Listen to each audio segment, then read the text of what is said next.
Mieux connaître les perceptions et les préoccupations de la population sur le dossier de la fonderie Horn.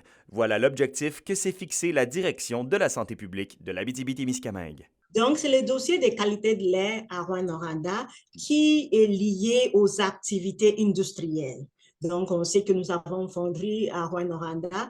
On veut avoir plus un portrait plus juste, une meilleure compréhension de ce que notre population en comprend de ces dossiers-là, de quelle manière elle préfère qu'on l'accompagne dans ce dossier-là également.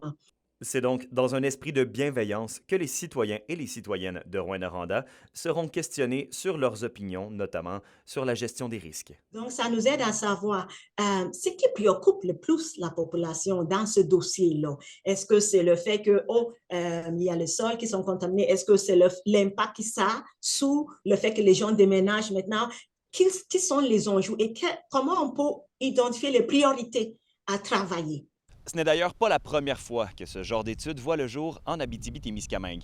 Il y a quelques années, à Malartic, une étude semblable avait été élaborée cette fois pour l'arrivée de la mine canadienne Malartic. Et le CISAT sera en terrain connu puisque l'étude sera élaborée par la docteure Sabrina Doyon, une chercheure de l'Université Laval qui avait justement travaillé sur le cas de Malartic. Pour faire ça, c'est mieux si c'est quelqu'un neutre, donc quelqu'un objectif qui vient dans le milieu et qui pose ces questions-là.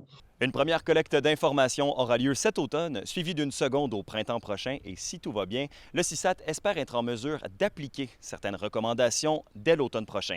D'ici là, la population est invitée à aller s'inscrire en grand nombre sur le site web du CISAT. Alexandre Cabana, RNC Nouvelles, à Rouyn-Noranda.